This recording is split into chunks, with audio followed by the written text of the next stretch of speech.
Hi, I'm Mike Adams, Director of Instruction at the Academy of Golf at PGA National in Palm Beach Gardens, Florida. This video is for you.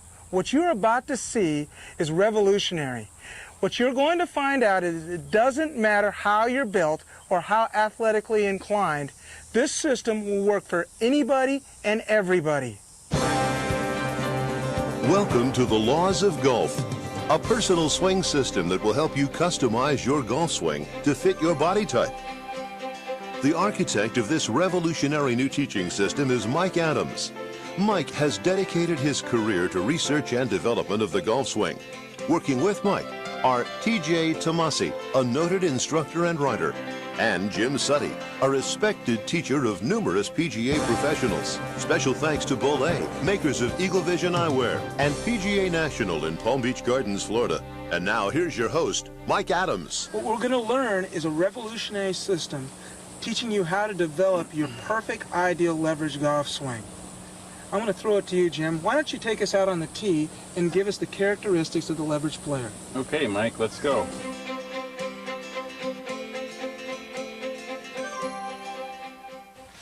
This is Warren, a PGA teaching professional here at PGA National. We're using Warren as our typical leverage player. The leverage player we're also classifying as a mesomorph. A mesomorph meaning muscular body or balanced body. Another way of saying that is symmetrical body parts. If you look at Warren here, you can see the symmetry in his body from the top of the shoulder to the tips of his fingertips. The arms aren't too long, aren't too short. Also, you look at the hips from the hips to the ground, you see the same thing. If we turn them this way, you won't see a very large chest, you'll see just a normal chest. So his body type is mesomorph and a very balanced body parts, and he would swing in that leverage dimension, which is in the deep dimension that we've talked about. You'd turn this way. Okay, now we're going to teach you leverage players how to swing the golf club. We are now ready for the building blocks of a better leverage golf swing. Basically, the building blocks are 3 stages of the swing. They are the preparation stage, which is the first stage, the backswing stage, and the downswing to finish stage. If you follow the instructions in these building blocks, you will build a better leverage golf swing and hit your longest, straightest shots ever. Our first building block is the preparation stage. The preparation stage is basically everything that occurs before we begin to take the club back. The preparation stage is broken down into 5 basic areas. They are the grip, how we hold the club, the ball position, where the ball is located in relationship to our body, our posture, how we bend to the ball and put ourselves in balance, our stance, how we set our feet, and our alignment. It's very important that we get the preparation stage perfect every single time, because the preparation stage writes the script to how we have to swing the golf club. So if we get a perfect preparation stage every single time, we're well on our way to a perfect golf swing. The grip is the only part of the body that makes contact with the golf club. There are basically 5 things that must occur in a proper grip. The grip must, number 1, guarantee firm control of the club without inducing tension. Number 2, it must guarantee a square club face. Number 3, it must unite the hands.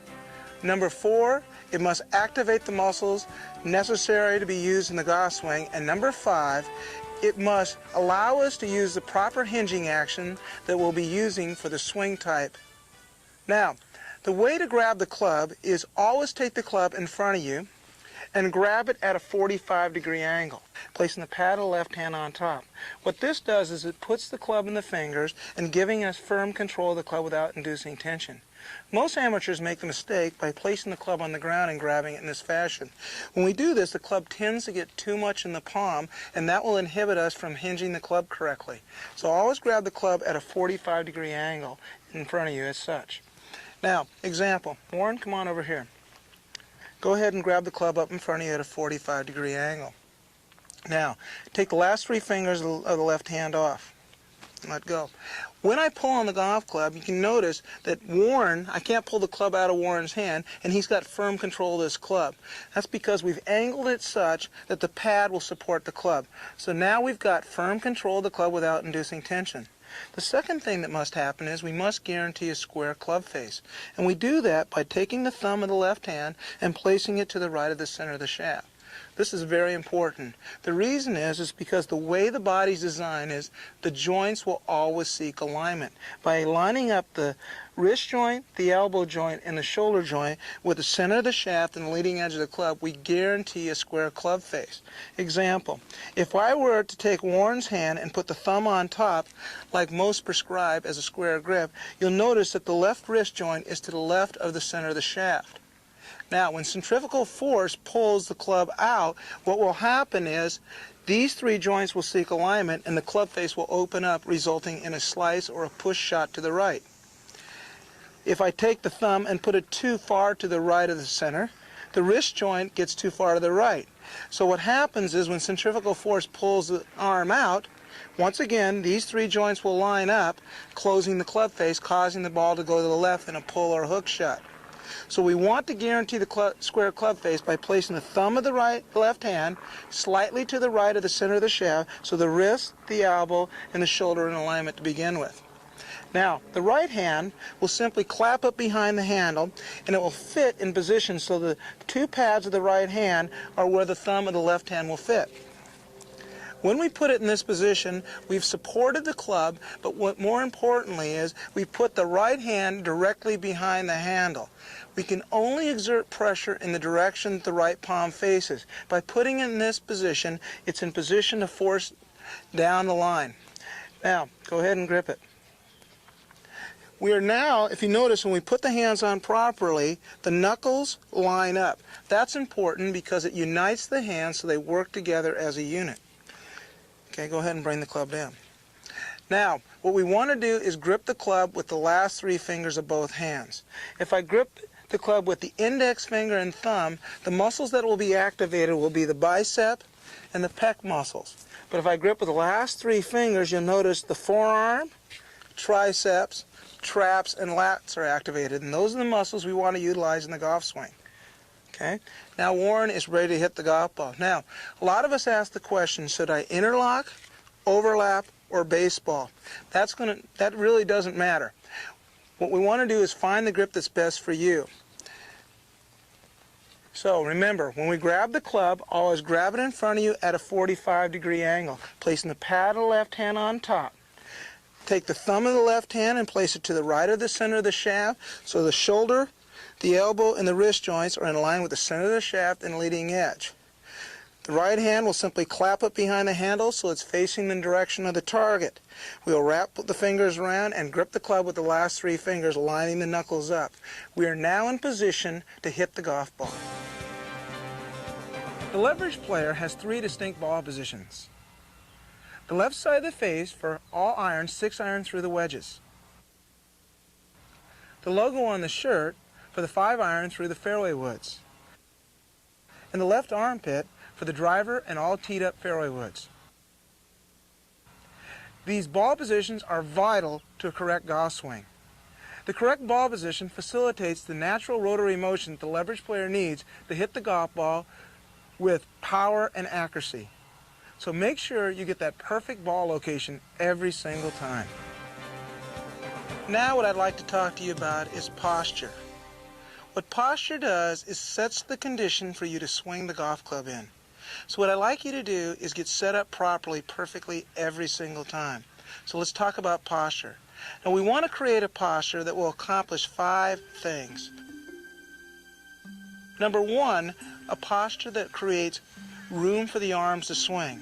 Number 2, a posture that puts us in a dynamic athletic position, the position we play all sports from. Number 3, a posture that puts all the load-bearing joints in alignment so we can have our muscles and joints at their optimal functional length.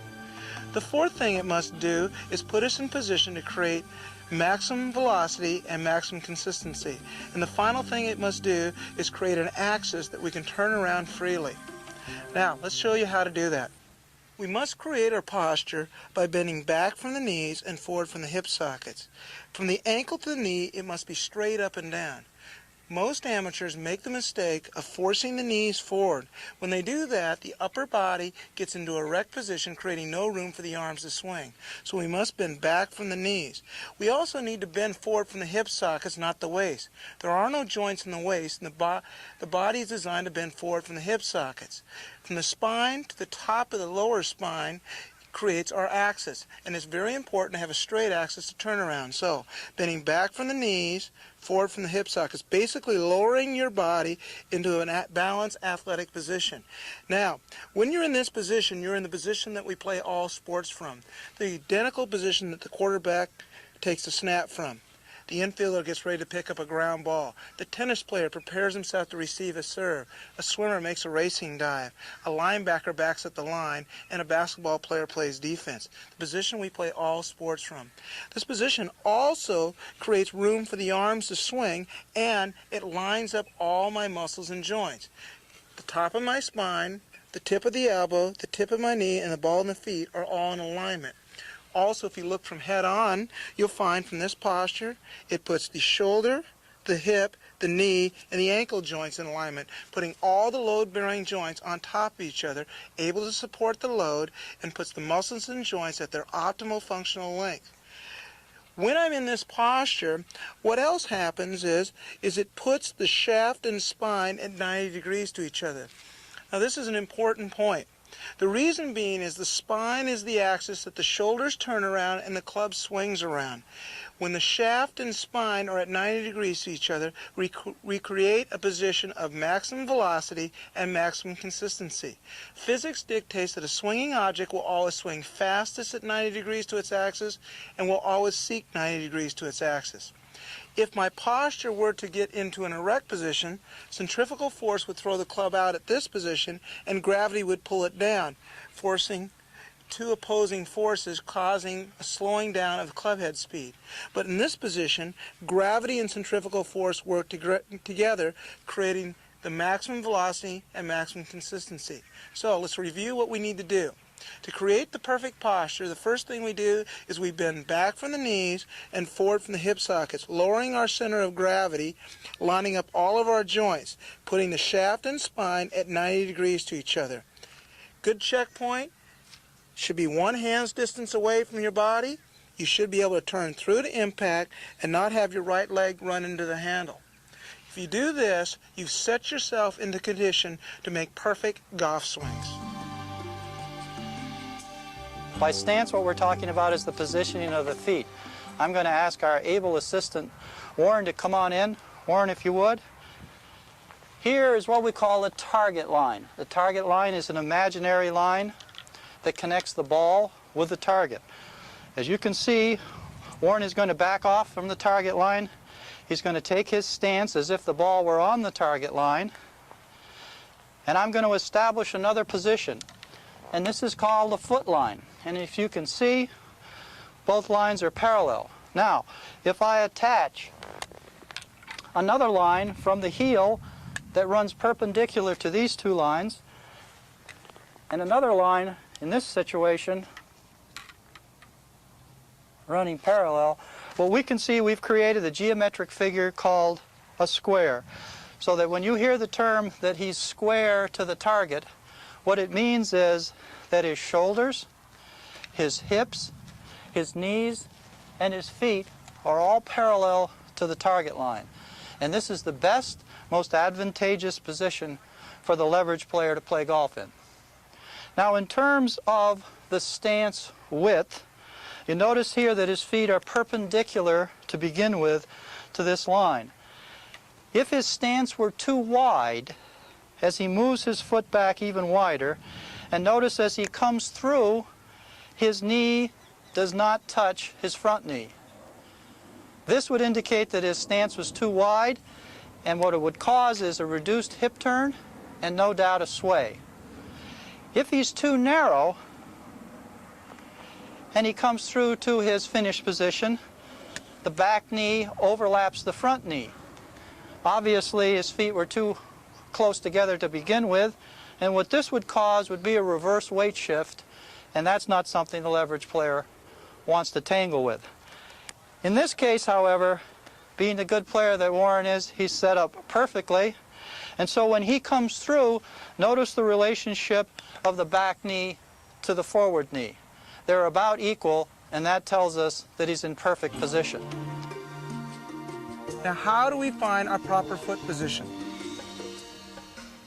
To do this, I'm going to need 3 golf clubs. Warren, go ahead and stand in a square position. The first golf club is going to go from the left toe to the right heel. The second golf club will go from the right toe to the left heel. What this does is creates 45-degree angles. This is the amount of rotation that is going to be necessary in the golf swing. So the first thing we're going to find is determine how much flare we're going to need in the right foot to determine how much rotation we're going to have with the right hip. Warren, take the club and place it across the top of your thighs. Now, ideally, what we want to see happen is we want to see the flex in the right leg maintained, and we want the shaft that goes across the top of the thighs to match the one on the ground. So he will then have 45 degrees of hip turn. Okay? Go ahead and turn back. Now what you notice is happening is Warren's right leg is straightening up too early, and he doesn't reach 45 degrees of hip turn. So we need to flare that foot out more. Go ahead and flare it out more, Warren. Let's flare it way out. Now, go ahead and turn, Warren. With it flared out too much, what we see is we have too much rotation in the backswing. Square it up a little more. Now turn back. When we find the perfect amount of flaring, we'll see is the right knee maintains its flex. The shaft matches the one on the ground, proving that the hips have now turned a full 45 degrees, which is necessary for the leveraged golf swing. Now, what we're going to do is work on how much flare of the left foot for the downswing. Now at impact, what we would like to see happen is this left leg must straighten at impact as the hips reach 45 degrees. So what we want to happen is the left leg will straighten when the golf club reaches impact and the hips have turned their full 45 degrees through the shot. This is very important because what we're trying to create is acceleration at the bottom of the arc. We want the golf ball struck with maximum velocity. And to ensure this, we're going to have to get a correct left foot position. Now what we need to understand is the theory of transference of energy. When I step on the accelerator of a car, the car goes faster, but there is no transference of energy. But when I slam on the brake, we now have transference of energy as my head is thrown into the windshield. Well, the same thing must happen. The left leg is slamming on the brake, so the acceleration occurs prior to or at impact. So what we need to do is find a foot position that permits this to happen. Now, as Warren turns through the shot, what we notice is this leg is straightening up before he reaches 45 degrees. What will happen is we will have acceleration, but it will occur in this part of the golf swing, so we'll be decelerating through the golf ball. Okay, now, flare the left foot out too much. Okay, with the left foot flared out too much, what we see is the left leg maintains its flex, and he turns well past the 45 degrees. Okay, square it up a little bit. Now, once we have the ideal position, what we will see is the left leg straightening and locking as the hips reach 45 degrees, guaranteeing the acceleration occurring into the back of the ball in the direction of the target. So this is how you find your ideal foot flaring for your stance. So let's review a couple things.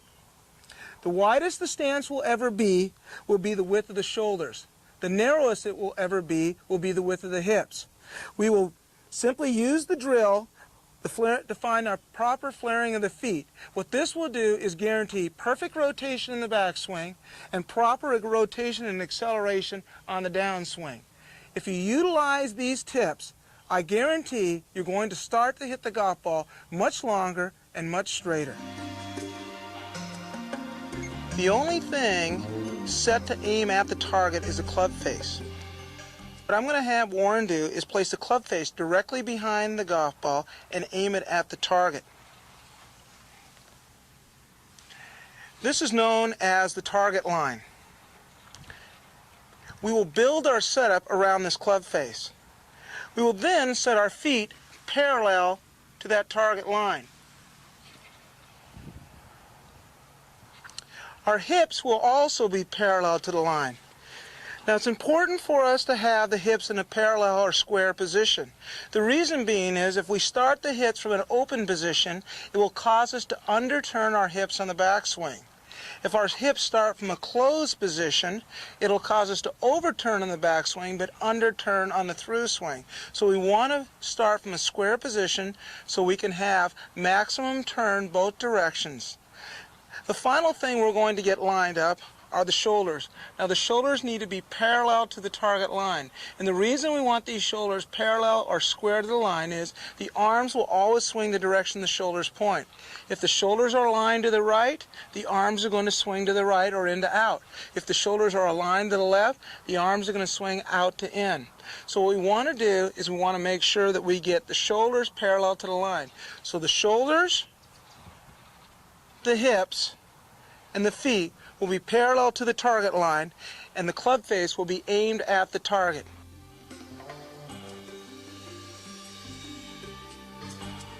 Now let's review the 5 elements of the preparation stage of the leverage golf swing. First, let's talk about the grip. The leverage player will always take a hold of the club by grabbing the club at a 45-degree angle up in front of him, placing the pad of the left hand on top, the thumb of the left hand slightly to the right of the center of the shaft, aligning the shoulder, the elbow, and the wrist joints with the center of the shaft and the leading edge, guaranteeing a square club face. The right hand will simply clap it behind the handle in the direction of the target, gripping the club with the last 3 fingers of both hands. The ball position. We will locate the ball opposite the left side of the face for all irons, 6-iron through wedge. The long irons and the fairway woods will be positioned opposite the logo on the shirt, and the driver and teed-up fairway woods will be positioned opposite the left armpit. The posture will be created by bending back from the knees and forward from the hips, lowering the center of gravity, aligning all of our muscles and joints, putting us in a balanced athletic position, putting the shaft and spine at 90 degrees to each other for maximum velocity and maximum consistency. We will build our setup around our club face. The club face will be aimed at the target, with the shoulders parallel to the target line, the hips parallel, and the stance parallel. Once we've set ourselves in the proper preparation position, we are ready to make a proper golf swing.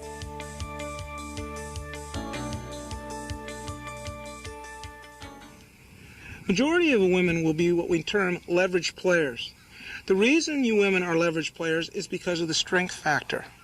The leverage swing enables you to set the club much quicker and put it in a lighter, more controllable position earlier in the golf swing. Because of that, women will become leverage players. But because of women's construction, you women are built differently, so you have to set up to the ball slightly different. Tatya, why don't you come on in here and give me a hand. Now, the way to find your ideal grip is simply allow your left arm to hang naturally from the side. You notice when the left hand hangs naturally, her hand is turned in slightly more than mine. And because of this, what's going to happen is she's going to have to grip the club slightly stronger. Then she's simply going to take the club with her right hand and bring her left hand up in the identical posture that it was in when it was hanging. Then she's simply going to drop the right hand down until the hands meet. Now, most women make the mistake here of interlocking the finger. For some reason, there is a confusion that interlocking is the best grip for small hands. In reality, it's the worst. Because what happens when you interlock is the left hand ends up turned too much under and the right hand too much under. So we end up with a weak left and a strong right, what we commonly call the hot dog and ham sandwich grip. What I prefer to see is either baseball or overlapping. With the baseball grip, what this enables the women to do is gives them more freedom for wrist movement, allowing the club to set much quicker and allowing it to release much stronger through the golf ball. The overlapping grip, what this does is unites the hands but still gives it freedom of movement. So women should either have a baseball or an overlapping grip. So remember, allow your left arm to hang naturally, Bring the club up in front of you at a 45-degree angle, placing your left hand on top. Then simply bring the right hand up to match, either baseball or overlapping. Now let's talk about ball position. Because of the slightly stronger left-hand grip, we're going to have to move the ball back slightly. The stronger the grip, the more the ball has to be moved back in the stance. Because what happens is the grip, stronger grip, is going to close the club through impact. So what we're going to do by moving the ball back is going to allow us to catch the golf ball at the bottom of our arc in a square position. The posture is the next thing we need to talk about. Tatiana, let's go ahead and create the posture. Now, what we have to find is an ideal posture that allows her to only have 45 degrees of arm swing. So what we're going to do is we're going to start in position. The way you find this is you simply bring your right hand up and allow your left arm to swing across your chest. If your posture is too erect, the left arm will run into the chest before the left hand reaches the right hand. So then we'll bend you over more. If the posture is bent over too much, the left arm will go past the right hand before it runs in the chest. Ideally, we want to find a posture that allows her only 45 degrees of arm swing. Because we're going to have our hips 45 degrees through at impact, we need to have 45 degrees of arm swing. So the left arm position will swing right across the chest, and this would be the ideal position for Tatiana. What else we're going to do is place the left arm on top of the chest so that we don't have to avoid the chest in the backswing. So ladies, the first thing we're going to do is try to find the ideal position. Simply bring your right hand up, swing your arm across the chest. If the left arm runs into the chest at the same time the left hand touches the right, we know we found the perfect posture for you. So remember these little variances. Allow the left arm to hang naturally, bringing it up, placing it on the club the exact way it hangs. Clap the right hand up behind it. Play the ball slightly farther back. The stronger the grip, the more the ball is going to have to move back in the stance. Take your left arm and place it on top of the chest and bend forward to the hips, from the hip sockets until you find a position that gives you only 45 degrees of arm swing. You make these slight little changes and the leverage golf swing will be yours for keep. We're now ready for the second building block of the golf swing. It is what we call the backswing. The backswing is broken down into two elements. The initial stage of the backswing, which is basically from the golf ball to waist-high back, and then the loading zone of the backswing, which is from waist-high back to the top of the backswing. This is where we create our coil and prepare ourselves to strike the golf ball. There's two things that must happen in the initial stage of the backswing for the leverage player. The first thing is the left arm must swing across the chest. The second thing is the right hip must turn back over the right heel. Now I'm going to talk to you about each one of these and explain the importance in each one and why they must happen in proper sequence. Now what we've been all taught is the one-piece takeaway. The one-piece takeaway is magic for the arc player, but it's tragic for the leverage player. Because what happens is, when the leverage player makes a one-piece takeaway, number one, the club gets in the depth dimension too early. Number two, the turn occurs too early, creating the coil too early. And then what happens is, the club must be lifted and throwing the weight back to the left side, releasing the coil and putting them ahead of the golf ball. So what we need to do is start with arm swing.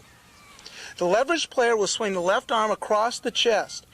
When the leverage player swings the left arm across the chest, stretch is created. Now why is it important to create stretch? Because if I have slack in my backswing, I'm going to have slap in my downswing. And there's a couple reasons why we have to have this stretch. When we create this stretch, number one, it lengthens the left arm. The reason we want it to lengthen the left arm is because at address, the left shoulder is this high, but yet at impact, what you notice is the left shoulder is much higher. If we don't stretch the left arm, we will not get down to the golf ball. So what we need to do is allow the left arm to swing across the chest. Okay, now let's turn this way. Now, as the left arm swings across the chest, we create the necessary stretch. What else this does, it puts us in position where the left arm has swung 45 degrees across the chest. Now, this is important for power. Two reasons. Number one, because the left arm is 45 degrees across the chest, it allows me to turn my hips 45 degrees through to deliver the club back to the golf ball, allowing me to use my lower body to create more power. The second thing it does is it puts body behind the hit. Example, if Warren were to simply push on my hand, go ahead and push on my hand out, with the left arm away from the chest, there's not much force. I can shove his hand back into his side. But if I place the left arm against his chest, go ahead and turn through, Warren. What you notice is quite a bit more power and leverage, because when that left arm is against the chest, we now have body behind the head, allowing us to create more power. So by creating that left arm swinging across the chest, we put ourselves in the impact position early. It also allows the right arm to swing away from the body, keeping the club down the toe line and putting us in position for the next stage of the backswing. The right hip, though, while this is all happening, turns back over the right heel. This establishes our lower body pivot point.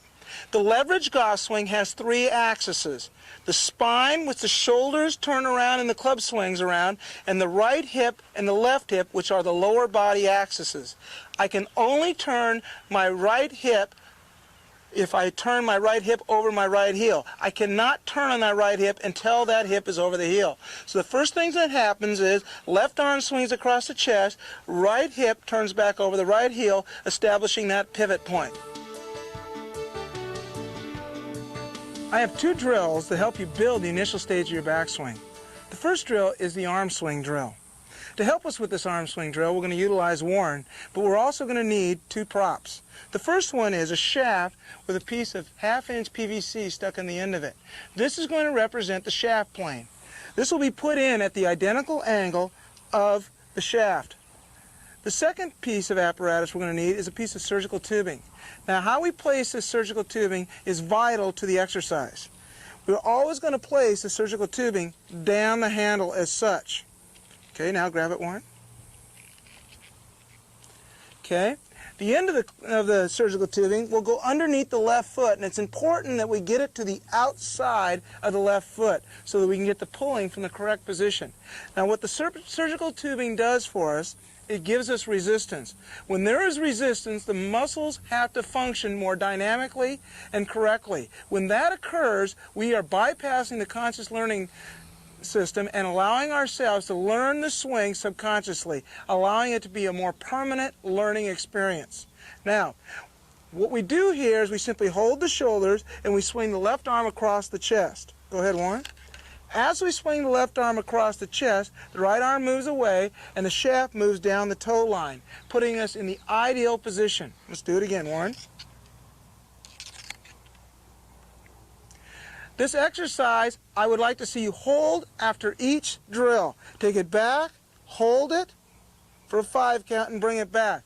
I'd like to see you do this exercise a minimum of 25 times every single day. What this is going to do is teach us the proper sequence of how the arms work and teach us the proper arm swing. Work on this drill, you're going to get what the upper body needs to do in the initial stage perfect every single time. The second drill I'm going to teach you is how to use your hips properly in the backswing. In the initial stage, the right hip is going to be turning back over the right heel to establish the pivot point. This movement occurs simultaneous to the arm swing, so they will be occurring at the exact same time.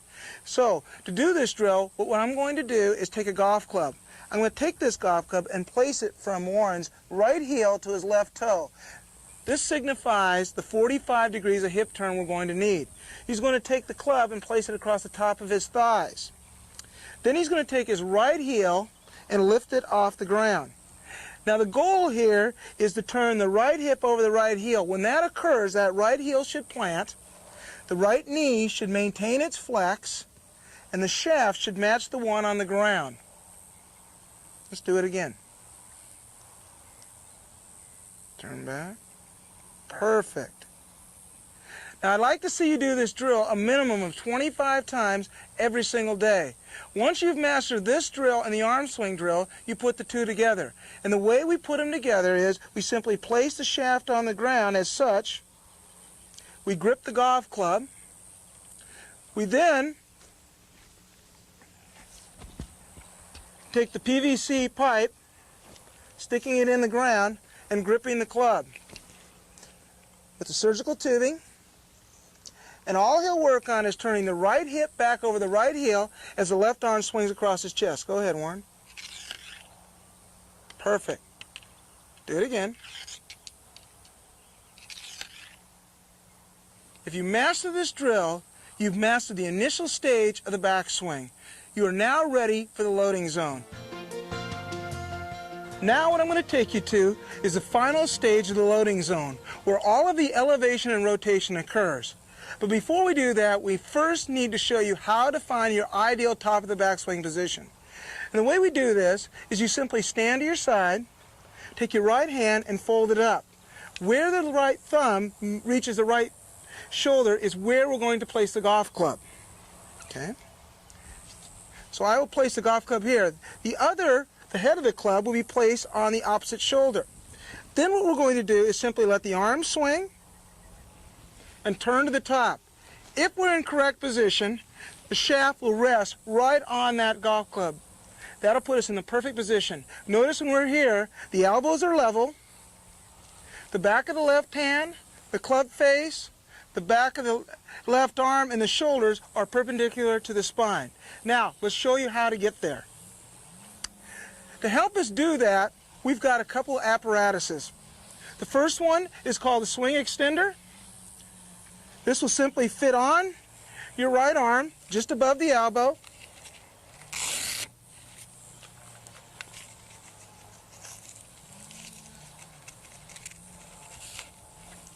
What this is designed to do is keep us from letting the right arm fold more than 90 degrees. It's vital for the leverage player never to have more than 90 degrees of arm fold.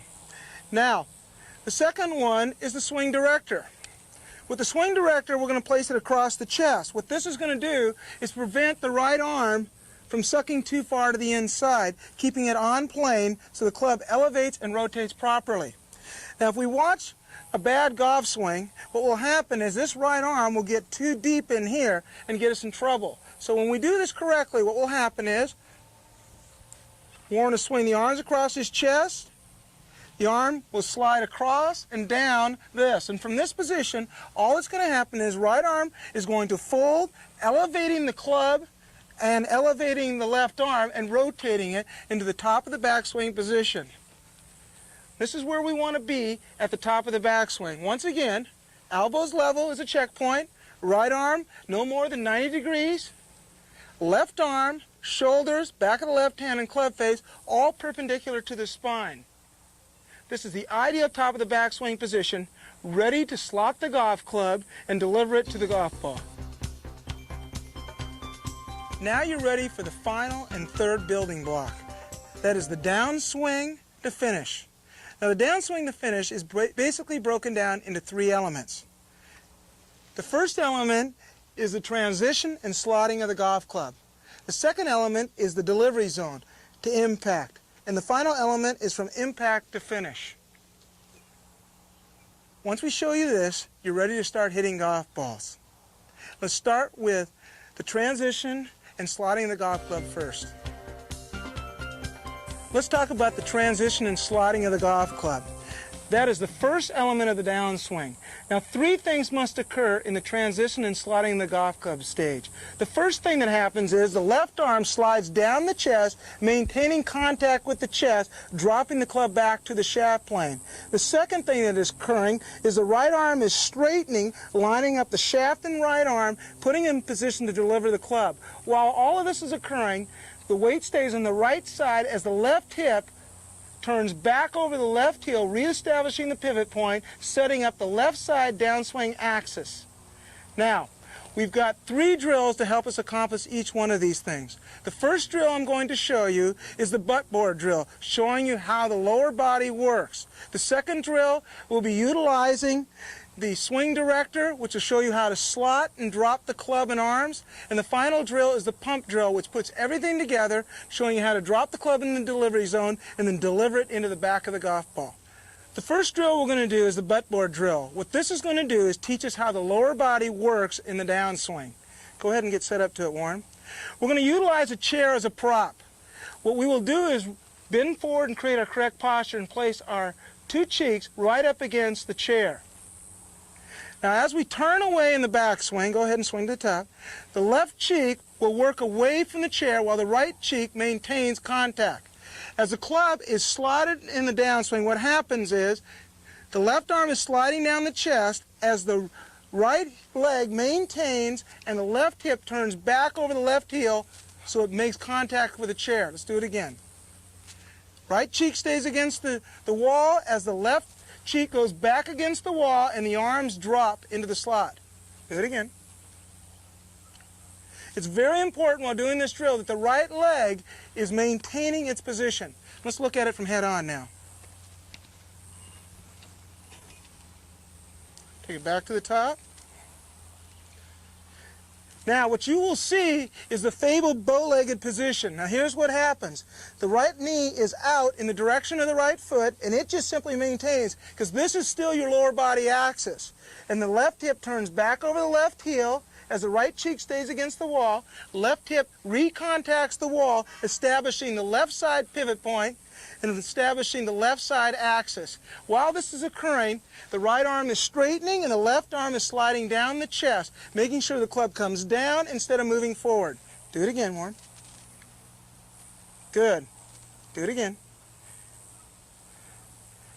It's very important for you to do this. By working on this drill, what you're learning to do is not only slot the club and establish your pivot point, but you're learning how to save your lower body for the delivery zone so we have our legs to hit the golf ball with. Work on this drill and I guarantee you're going to get better. Our second drill focuses in on the slotting and dropping of the golf club. To assist us in that, we're going to utilize the swing director. The swing director will simply fit across Warren's waist as such. As you can see, most of it extends out to the right. Now what this is going to do is going to teach him to drop the club in front of his body, making sure the club stays in front and drops it to the delivery zone. Okay? Now, what we have to understand is if we do this part of the swing incorrectly, such as tucking the elbow and getting the club moving forward before it moves down, what will happen is the shaft will hit the club on the downswing. Okay, set up to it. So what needs to happen is, take it back to the top, the right arm straightens as the left arm slides down the chest, dropping the club in the slot. As you can see, it puts us in perfect position. A good way to develop this drill is simply to take a golf club, go ahead and take it back to the top, place it over the left arm underneath the right elbow. And all you do is pull down on this as it's coming through.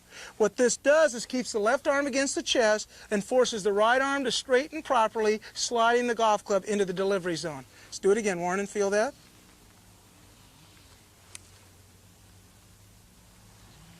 If you work on this drill, it will get you in the perfect delivery zone position, ready to deliver the golf club into the back of the golf ball. The second element of the downswing is the delivery zone to impact. In this area, what we will find is that the club is dropped down in line with the shoulders on the shaft plane. The legs have resisted and held back, waiting to deliver the club into the back of the golf ball. Let's see how we do it, and we're going to teach you a drill called the pump drill, and we're going to show you how to build this all together. Take it back to the top. As we're starting down, the right leg resists, the left arm slots, dropping the club into here. We are now in the delivery zone. Notice how the shoulders and shaft match. Notice how the lower body has not been used yet. Now all that happens is the left hip rotates back and the right one rotates through. With the left leg straightening at impact, the right heel working to the inside and striking the golf ball with the full force of the lower body. Turn around and face, Warren. Take it back to the top. Okay, drop it down. See, the legs have resisted. They haven't gone yet. Now all that happens is left hip turns through, delivering the club into the back of the golf ball. The feeling is this. Take it back to the top. Drop it down. And feel just like this. So the acceleration occurs in this area here. Go ahead and set up to it. It's very important that we don't get jumping off our right side or going too quickly with the lower body. A good way to practice that is simply flare the right foot out more and begin the pump drill. Now that's what Warren's going to do. Come on over here, Warren. Set up to it. Now the pump drill, we're going to flare the right foot way out to make sure we stay on the right side. We tee the golf ball up, and all that happens is Warren takes it back to the top. There will 3 practice downswings. 1, 2, 3. While this is occurring, you notice the left arm stays against the chest, the dish angle of the left hand increases, and the legs get into a bow-legged position. On the final pump, Warren goes ahead and hits the golf ball. Excellent. Work on this pump drill daily and you will learn how to deliver the golf club into the back of the golf ball at maximum speed and maximum direction. I guarantee if you do these drills and work on this part of the golf swing, you're going to get better and better and better. TJ, why don't you take us from impact to finish?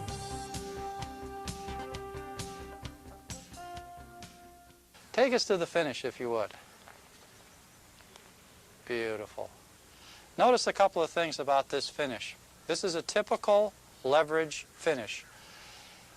The first thing you're going to notice is that his body is pointing, his chest is pointing slightly to the left of the target. That's because he's supple and he's released his right side through impact. Second thing you're going to notice is that he's using his back foot for a rudder. That gives him balance with almost 100% of his weight on the left side. And the third thing that you'll notice is the club is coming out of his left shoulder and he's slightly tilted. This is due to swinging underneath the golf ball through impact.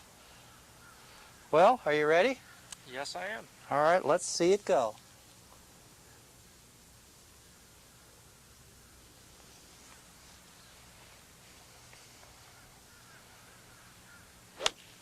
Well done. So if you follow the laws model, find yourself in the model as a leverage player, these are the stages that you're going to go through to build your golf swing. Power. I've never met a golfer who doesn't want to hit the ball farther. That is the desire of all of us. Well, the key to power is understanding where we lose it. Because what we do is we develop power leaks in our golf swing. If we understand where those power leaks come from, we can understand how we hit the ball farther. Now, the key to understanding power leaks is to understand how the leverage player generates the force. The leverage player generates the force through mechanical advantage, stretch, coil, and a centered and rotary action. Anything that causes us to lose any of our stretches, any of our coils, or any of our connections is going to cause us to hit the golf ball shorter. So what we need to do is make sure we don't do that. So let's understand, number one, how we need to set up to it. Number two, how to create the correct stretches, the correct coils, and the correct connections to hit the golf ball farther. Now, let's start with the setup. The first power leak usually occurs in the grip. The grip gets in a weak position where the left hand is turned too much to the left of center. When that happens, the club face is always coming through in an open action. So we quit using our hips, so we hit the golf ball much shorter. Because the hips generating the force causes more power. But when the weak grip, we end up with more arm slapping action. So we want to make sure and get the proper grip. The second power leak is the right hand. If the right hand happens to get on the club too much on top, it sets the club improperly, so we don't ever get our stretch correct. So we need to make sure and get the right hand directly behind the handle. The next area is the posture. Now, we want to get our posture such that we create the proper amount of stretch and get the proper amount of coil, plus get our shaft and spine at 90 degrees to each other. If I bend over too much, what happens is I end up creating too much arm swing and I lose the stretch. If I stand to erect, my arm runs into my side too early and my shoulders turn too early. So ideally we want to get the arms hanging and get the shaft and spine at 90 degrees to each other. With the shaft and spine at 90 degrees to each other, like I explained earlier, we will get maximum velocity and maximum consistency. So we need to have proper posture. We also need to have the proper foot position. The right foot and left foot must be flared out. If the right foot is too square, what happens is when I turn back in the backswing, the right leg locks up, so I never get into my right side and don't create the proper coil. So we need to have the right foot flared out properly. Plus, with the right foot flared out properly, the right heel stays down to the inside on the downswing, keeping our foot to ground connection. My left foot connection is also important. If the left foot to ground connection is maintained, I hit the ball correctly with a lot greater force because I generate a stretch and coil in the backswing. But if my left foot comes off the ground, I lose that connection, and I also lose all the coil and stretch I create. Now let's understand what the stretches and coils are. The first coil in the golf swing is from ankle to knee. That is simply when the knee rotates in, it creates a stabilization and creates the first coil, which sets up the second coil from knee to hip. Now, if my left knee collapses in, I lose that first coil, which causes me to lose the second coil and throws my weight to the side. If the left knee collapses forward, I shorten the left side and my body tilts forward. So we need to make sure and get that first coil from ankle to knee. The second coil is from knee to hip. Now that happens when the right hip turns back over the right heel. Well, the key to that is the right foot position. When the right foot is flared out, the right hip is able to turn over the right heel and helps create the coil from knee to hip. The third coil is from hip to shoulders. That happens when the arms swing across the body and the body rotates through. Now, if my right hip turns back over my right heel, I am able to turn the left shoulder behind the golf ball, creating the proper coiling action. Now, let's talk about the stretches now. The first stretch is the left arm swinging across the chest. When the left arm swings across the chest, it takes all the slack out of my backswing. When I have slack in my backswing, I will always have slap in my downswing. So we need to make sure that left arm swings across the chest. The second stretch is the right hand hinging back this way. When that happens, it further stretches the left side. So that is why it's important for us to grip the club with the right hand directly behind the handle.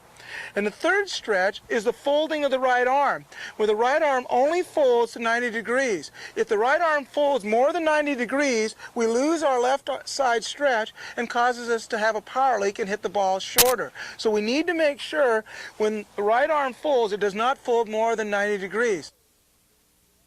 Now, to generate the proper amount of force and to maintain that force throughout the golf swing and eliminate those power leaks, we need to make sure and maintain our hands to club connection, arm to chest connection, and we also need to maintain our 3 stretches and 3 coils. If we keep the 3 stretches and the 3 coils and the 3 connections, I guarantee you're going to hit the golf ball longer and straighter and play better golf every single time.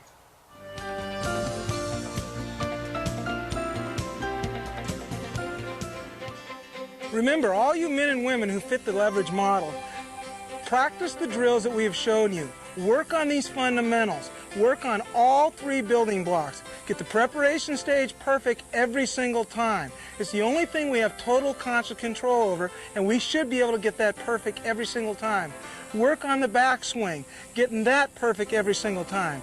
Work on getting the club slotted and delivered into the back of the ball, utilizing the drills, and then work on swinging through to a perfect finish every time, finishing in balance.